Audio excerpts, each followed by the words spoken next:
Friends, राजका special स्वामी भक्ती या चॅनलवर मी तुमचं पुन्हा एकदा नव्याने स्वागत करते। तर आजची जी कथा आहे ती कथा तुमचं जीवन बदलून टाकेल, तुमच्या जीवनामध्ये काहीतरी चमत्कार करेल। नक्कीच ही कथा तुम्ही शेवटपर्यंत नक्कीच ऐका। आणि हो, आपण अशाच आपल्या चॅनलवर नवनवीन संदेश आणि नवनवीन कथा घेऊन येतो। त्या संदेशामुळे, त्या कथांमुळे तुमचं आयुष्य खूप चांगलं होईल आणि तुमच्या आयुष्यामध्ये खूप काही चमत्कार बदलही घडतील। म्हणूनच हे आपलं चॅनल आहे। तुम्ही नक्कीच एकदा हे चॅनल अनुभवा नवीन असाल तर पहिलेच या चॅनलला सबस्क्राईब करून ठेवा, म्हणजेच तुम्हाला ह्याच्यानंतरचा जो काही व्हिडिओ असेल, जे काही कथा असेल, जो काही संदेश असेल ते नक्कीच तुम्हाला लवकरात लवकर पाहता येईल। चला तर मग नेहमीसारखंच आता आपण आपल्या व्हिडिओला सुरुवात करूया। स्वामी समर्थ। तुझ्या भाग्यात काहीतरी चांगले होणार आहे, म्हणून ही कथा तुझ्या समोर आली आहे। हे दत्त महाराज, जो कुत्र्याच्या भाकरीची ही कथा ऐकेल त्याच्या जीवनातील सर्व दुःख तुम्ही नष्ट करून त्या मनुष्याची इच्छा पूर्ण करा। कुत्र्याच्या भाकरीची ही कथा ऐकल्याने परमेश्वर तुमच्यावर प्रसन्न होऊन तुम्हाला कधीही धनाची कमी पडू देणार नाही। कुत्र्याच्या भाकरीची ही कथा जे कोणी ऐकतील त्यांच्या जीवनातून दारिद्र्य, कर्ज, संकटे, रोग, भीती यांचा नाश होऊन त्यांच्या जीवनात सुख समृद्धी प्राप्त होईल। ही कथा फक्त एकदा ऐकल्याने तुम्हाला मृत्यूनंतर मोक्ष प्राप्त होईल। तुझ्या भाग्यात सुख समृद्धी होत राहील। ही कथा ऐकल्यानंतर आजारी व्यक्तीला त्याच्या सर्व रोगापासून मुक्ती भेटते। त्यामुळे ही पौराणिक कथा सुरुवातीपासून शेवटपर्यंत ऐका, ही विनंती। भगवंताचा आशीर्वाद प्राप्त करण्यासाठी कमेंट बॉक्समध्ये श्री गुरुदेव दत्त टाईप करा आणि हा व्हिडिओ जो भक्त दुःखी, चिंताग्रस्त आहे त्याला शेअर करा। देव तुम्हाला कशाचीही कमी पडू देणार व्हिडिओ जो भक्त दुःखी, चिंताग्रस्त आहे त्याला शेअर करा। देव तुम्हाला कशाचीही कमी पडू देणार नाही। मित्रांनो, आजची कहाणी आपल्याला आपल्याबद्दल विचार करण्यास प्रवृत्त करेल। बऱ्याचदा आपण बऱ्याच प्रसंगी आपल्याला राग आल्यावर इतरांना कुत्र्यांची उदाहरणे देतो। जर आपण कुणाला शिव्या देत असू तर आपल्या जिभेवर कुत्रा असे नाव येते। आपण कुणालाही रागात काहीही बोलताना कित्येक वेळा आपल्या मुखातून कुत्र्याचेच नाव येते। भक्तांनो, खरंच कुत्रा इतक्या खालच्या दर्जाचा प्राणी आहे का? आपण त्याला आहार देण्याचा विचार तर कधी केला नाही, पण त्याला हिणवण्याचा कित्येक वेळा प्रयत्न केला आहे। भक्तांनो, तुम्ही ही कहाणी सुरुवातीपासून शेवटपर्यंत नक्की ऐकावी, ही तुम्हा सर्वांना विनंती आहे। एका गावात सुरेश नावाचा मुलगा राहत होता। तो त्याच्या जीवनाला खूप त्रासलेला होता। तो फक्त विचार करत असे की मी माझ्या मागील जन्मात कोणते पाप केले असावे ज्यासाठी मला आता इतके भोग भोगावे लागत आहे। मग एक दिवस त्याच्या मित्राने त्याला कुत्र्याला भाकरी घालण्याचा सल्ला दिला, पण तो सुरेश त्याच्या जीवनाला इतका कंटाळला होता की त्याची काहीच करण्याची इच्छा नव्हती। एके दिवशी त्याला समजले की गावापासून काही अंतरावर एक महात्मा राहतात, जे सर्वांच्या समस्या ऐकतात आणि त्यांच्या शंकांचे निराकरण करतात। दुसऱ्याच दिवशी सुरेश महात्माजींना भेटायला निघाला। तिथे पोचल्यावर सुरेशने पाहिले की महात्मा आपल्या आश्रमात काही लोकांना उपदेश करत आहे। तेव्हा सुरेशने महात्माजींना नमस्कार केला आणि म्हणाले, गुरुदेव, माझ्या मनात एक प्रश्न आहे। महात्मा म्हणाले, बाळा, न घाबरता तुमच्या मनातील प्रश्न विचारा। तेव्हा सुरेश म्हणाला, गुरुदेव, मला माझ्या एका मित्राने कुत्र्याला भाकरी घालण्याचा सल्ला दिला आहे। कुत्र्याला भाकरी घातल्याने आपले दुःख नष्ट होऊ शकते का? मला हे जाणून घ्यायचे आहे की काही कुत्र्यांना भाकरीचा तुकडा खायला दिल्याने काय परिणाम होतो? मग महात्मा म्हणाले, जर एखाद्या व्यक्तीला कुत्र्यांना भाकरी खाण्याचे 8 फायदे माहीत असतील तर तो कधीही दुःखी होणार नाही आणि गरिबी त्याला स्पर्शही करणार नाही। सुरेश गरिबीने त्रस्त झाला होता। त्याच्यावर कर्ज झाले होते। साधू म्हणाले, एखाद्या कुत्र्याला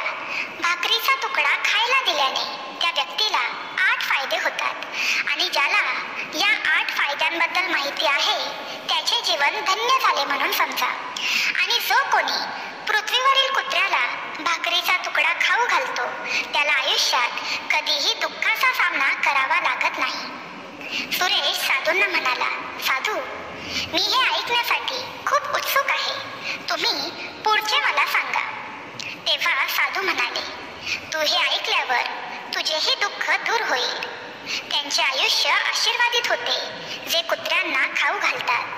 आयुष्यात त्यांना कधीही दुःखाचा सामना करावा लागत नाही. पृथ्वीवरील कुत्र्याला भाकरीचा तुकडा खायला देणाऱ्या व्यक्तीला 8 फायदे मिळतात आणि तो आयुष्यभर आनंदी राहतो. त्याला मृत्यूनंतर मोक्ष प्राप्त होतो. पुढे महात्मा म्हणाले, हे बाळा, मी तुला एक गोष्ट सांगतो, ती नीट ऐक. सुरुवातीपासून शेवटपर्यंत ऐक, म्हणजे तुला सर्व काही कळेल. एकेकाळी एक काळ्या रंगाचा कुत्रा होता. तो खूप असह्य, भुकेलेला आणि तहानलेला होता.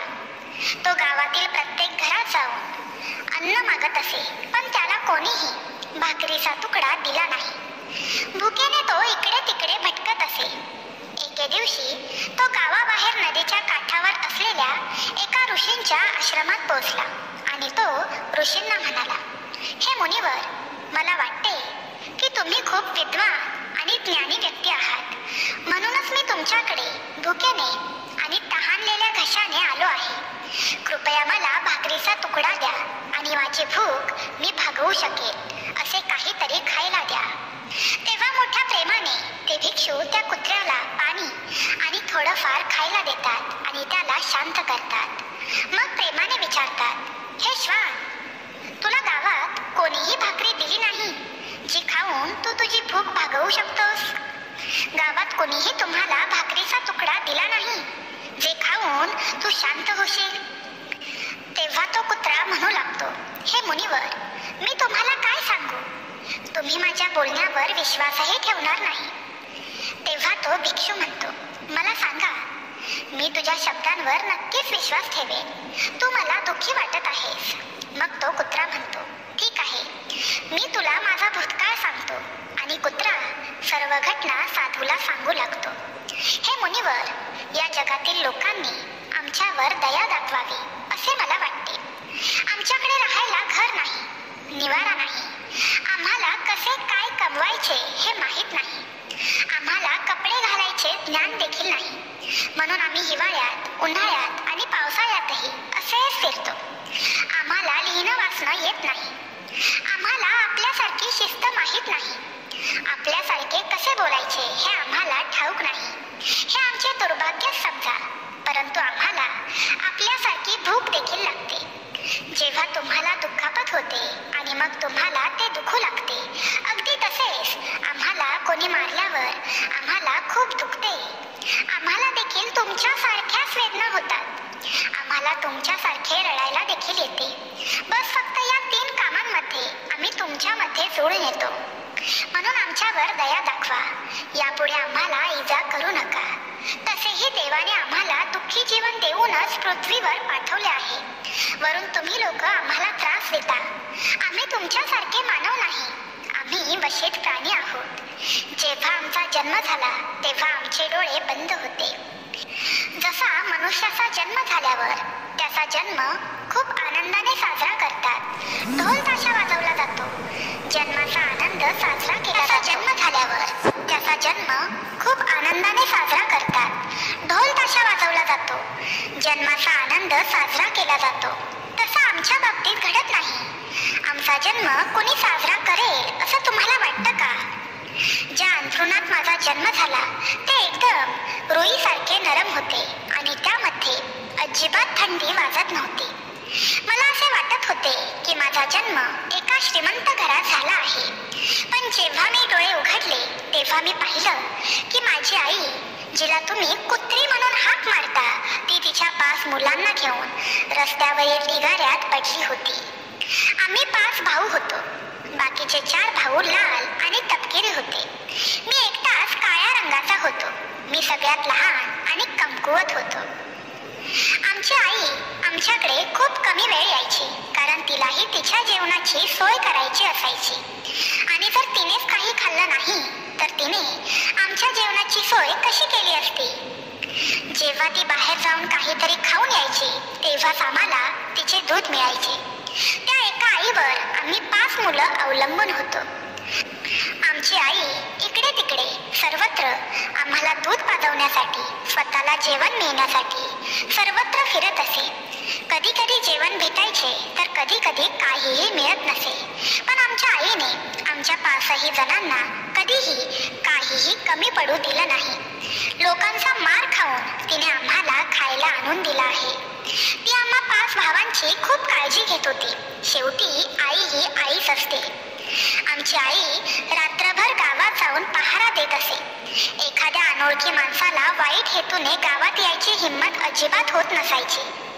आमच्या आईच्या भीतीने इतर गावातील कुत्रेही गावात येत नव्हते.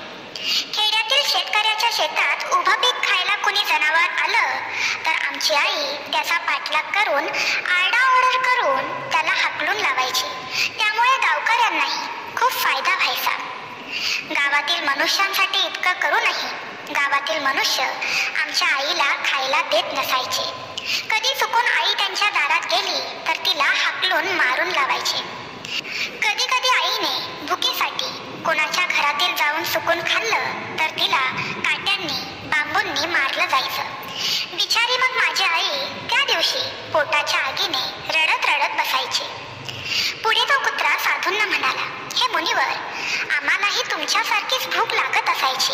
वरून आमच्या आईला आमच्या 5 भावांची देखील काळजी लागलेली असायची. शेवटी ती आई होती आणि भूक तिला शांतपणे बसू देत नव्हती. गावकऱ्यांनाही आमच्या आईची दया येत नव्हती. उलट गावकरी त्यांच्या दारात जेवण मागायला गेल्यावर आमच्या आईला दगडं फेकून मारायची. शेवटी आमची आई आमच्यासाठी गावोगाव हिंडत असायची आणि जे भेटेल ते घेऊन यायची. ते खाऊन आम्हाला दूध पाजवून शांत करायची. भुकेने अनेक वेळा आईला खाण्याचे सामान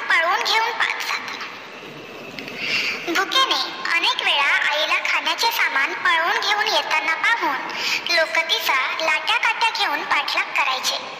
काही क्रूर लोक तिला घरात कोंडून मारायचे देखील. मारून मारून आमच्या आईची वाईट अवस्था ते करत असत. मग कुत्रा भिक्षूंना विचारतो, हे मुनिवर, आमच्या आईचं काय चुकलं? पोटाच्या भुकेसाठी आणि तिच्या लेकरांसाठी तिने जेवणाची सोरी केली. मुनिवर, आम्हाला चोरी करायला आवडत नाही, पण काही पापी लोक आम्हाला हे करण्यासाठी भाग पाडतात. एका दिवसाची गोष्ट आहे. एके दिवशी खूप जोरजोरात पाऊस पडत होता.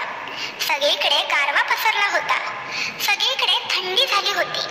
भयंकर थंडी वाजत होती आणि त्या थंडीमध्ये माझे 3 भाऊ मरण पावले. आणि त्या दिवशी आमची आई खूप रडली, पण कोणत्याही मनुष्याला तिचा त्रास समजलाच नाही. समजणार तरी कसा? ती मेलेली मुलं मनुष्याची थोडी होती. मग कुत्रा म्हणतो, आता आम्ही फक्त 2 भाऊ होतो. आमच्या आईने आमच्या दोघांची चांगली काळजी घेतली. त्यानंतर एक दिवस गावात एका शेठच्या घरी एक समारंभ चालू होता आणि तिथे बऱ्याच प्रकारची मिठाई बनवली जात होती. त्या शेठजीच्या घराकडे बरेच पाहुणे आले होते. आमची आई काहीतरी भेटेल म्हणून अन्नाच्या शोधात वारंवार तिथे जात होती, परंतु लोक तिला पळवून लावत होते. त्यांच्यामध्ये इतकीही दया नव्हती की जनावराला थोडं खायला दिल्यावर त्यांना पुण्य लागेल हे त्यांना कधी समजणारच नाही. माझ्या आईची कोणत्याही मनुष्याला दया आली नाही. कोणीही माझ्या आईला एक भाकरीही दिली नाही. एक भाकरी देऊन त्यांचं इतकं काय बिघडणार होतं? तरीही माझी आई तिच्या लेकरांसाठी सारखी सारखी तिकडे जाऊन त्या खाण्याकडे बघत थांबू लागली. त्या शेठजीच्या अन्नात लोक जेवायला बसू लागली. लोकांना अन्न वाढायला सुरुवात झाली. जेव्हा अन्न वाढणारा माणूस काहीतरी आणायला तिकडे गेला तेव्हा माझी आई तिकडे जाऊन एक भाकरी आणण्याचा प्रयत्न करत होती. माझ्या आईचे तोंड फक्त त्या भाकरीला लागले होते आणि नेमकं एका दुसऱ्या व्यक्तीने माझ्या आईला ते करताना पाहिलं. ते पाहून त्या माणसाने आरडाओरडा सुरू केला. सर्वजण तिला मारायला धावत येऊ लागली. माझी आई घाबरून पळू लागली, पण समोरून तिला मारण्यासाठी काट्या घेऊन लोक येत होती. जेव्हा खूप माणसं माझ्या आईला मारण्यासाठी धावत आली तेव्हा पंक्तीत बसलेल्या माणसांना ओलांडून माझी आई धावत धावत जाऊन पळ काढू लागली. साधू महाराज, माझी आई मारायला नाही, पण तिथे जमलेल्या सर्व माणसांना घाबरली होती.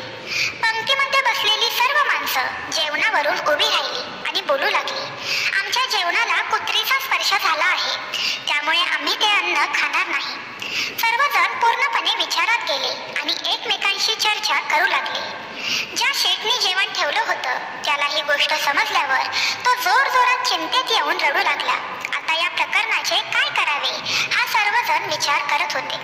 काही लोक असेही बोलत होते की एका कुत्रीच्या स्पर्शाने जेवण कसे काय खराब होऊ शकते. एका जनावराच्या स्पर्शाने कोणतेही जेवण भ्रष्ट होऊ शकत नाही. ज्या कुत्रीने ते जेवण फक्त ओलांडले आहे असे काही लोक बोलत होते, पण त्या लोकांचं कुणीही ऐकलं नाही. काही लोक असेही बोलले की शहरांमध्ये माणसं घरात कुत्रा पाळतात, त्या घरातच त्यांना जेवू घालतात, त्यांना झोपवतात देखील. मग या कुत्रीने तर फक्त जेवण ओलांडले आहे, तर यात वाईट वाटून घेण्यासारखे काहीही नाही. पण त्यातील काही लोक खूप खराब आणि घाणेरड्या वृत्तीची होती. आमच्याबद्दल चांगलं बोलणाऱ्या लोकांना त्यांनी खोटे ठरवले. बोलू लागले, तुम्ही जे बोलत आहात ते सत्य नाही.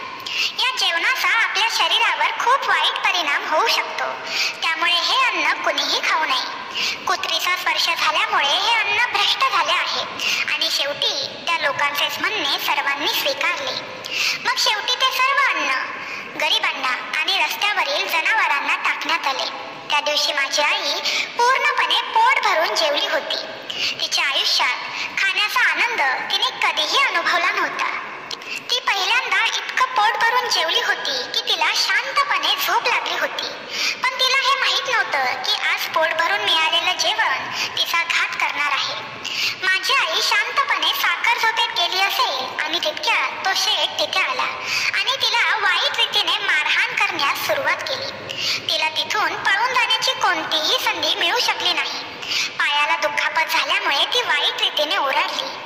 आईचे ओरडे ऐकून दगडही वितळतो, परंतु त्या निर्दयी शेठला तिच्यावर दया आली नाही. त्याने तिला जोरदार मारहाण केली. संपूर्ण गावात आईचे रडणे ऐकायला गेले.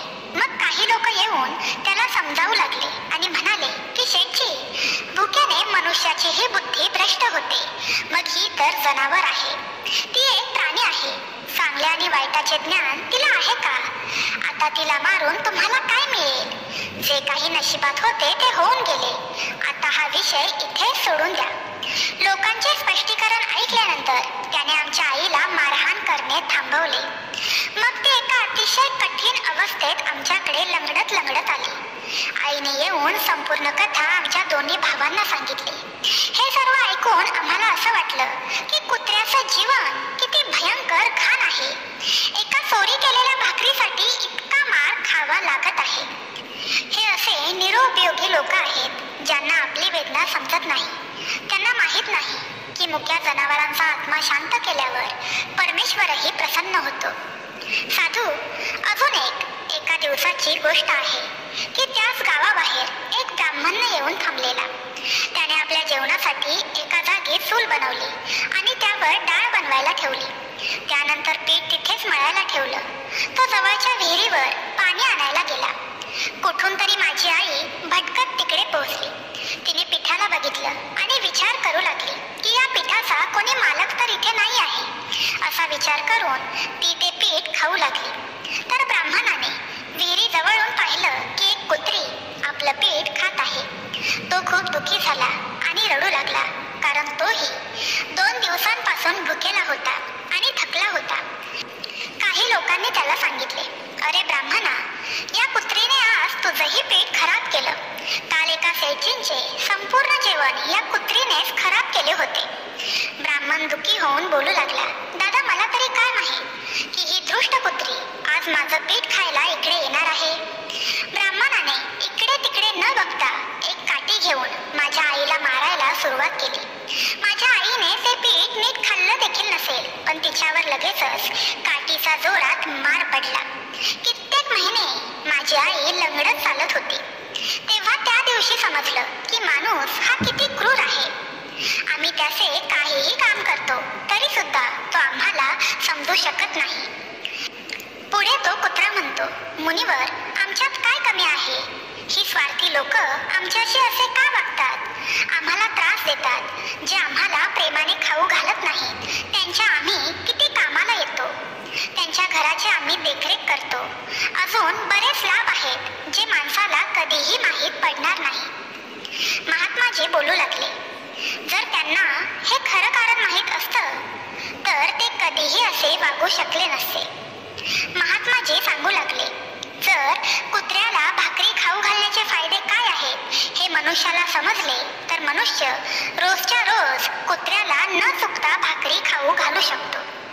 आज मी तुम्हाला सांगतो, कुत्र्याला भाकरी खायला घालण्याचे 8 फायदे कोणते आहेत जे माणसालाही माहीत नाही. जेव्हा घरी भाकरी बनली जाते तेव्हा सगळ्यात पहिली भाकरी गायीची असते आणि सर्वात शेवटची भाकरी कुत्र्याची असते.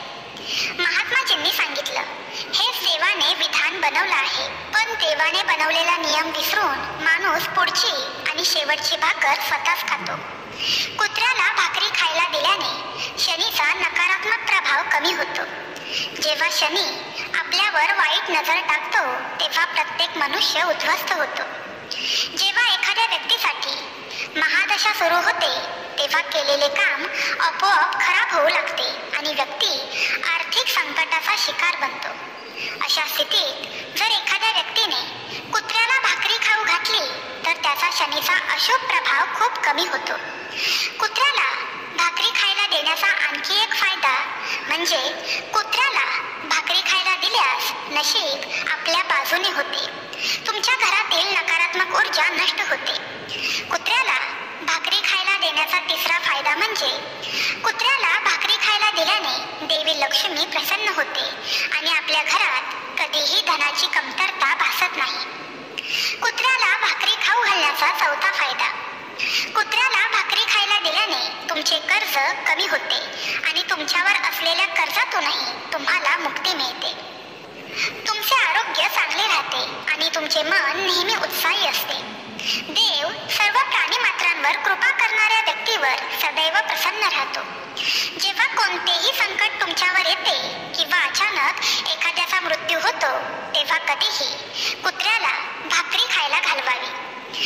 कुत्र्याला रोजच्या रोज एक भाकरी खायला घातल्याने आपल्यावर येणारे संकट तिथेच थांबते. कुत्र्याला भाकरी खायला घातल्याने आपत्कालीन मृत्यू नष्ट होतो. अशा प्रकारे महात्माजींनी कुत्र्याला भाकरी खायला घालण्याचे 8 फायदे सुरेशला समजावून सांगितले आणि सुरेशने देखील महात्माजींनी सांगितलेले उपदेश आपल्या मनाला लावून घेऊन अगदी तसंच वागत राहिला आणि त्याच्याही भाग्यात पुढे पुढे चमत्कार होत गेला. तर भक्तांनो, तुम्हाला आजची कहाणी कशी वाटली हे नक्की आम्हाला कमेंट करून सांगा. जर तुम्हाला आजची कहाणी आवडली असल्यास कमेंट बॉक्समध्ये लिहा, श्री गुरुदेव दत्त. मित्रांनो, नवीन असाल तर आपल्या या चॅनलला नक्कीच सबस्क्राईब करा आणि हो, बेल आयकॉन प्रेस करायला अजिबात विसरू नका. म्हणजेच व्हिडिओ आले त्याचं नोटिफिकेशन येईल आणि लगेचच तुम्हाला तो व्हिडिओ पाहता येईल. तर भेटूया उद्याच्या व्हिडिओमध्ये नवीन विषय आणि नवीन व्हिडिओ घेऊन. तोपर्यंत बाय बाय.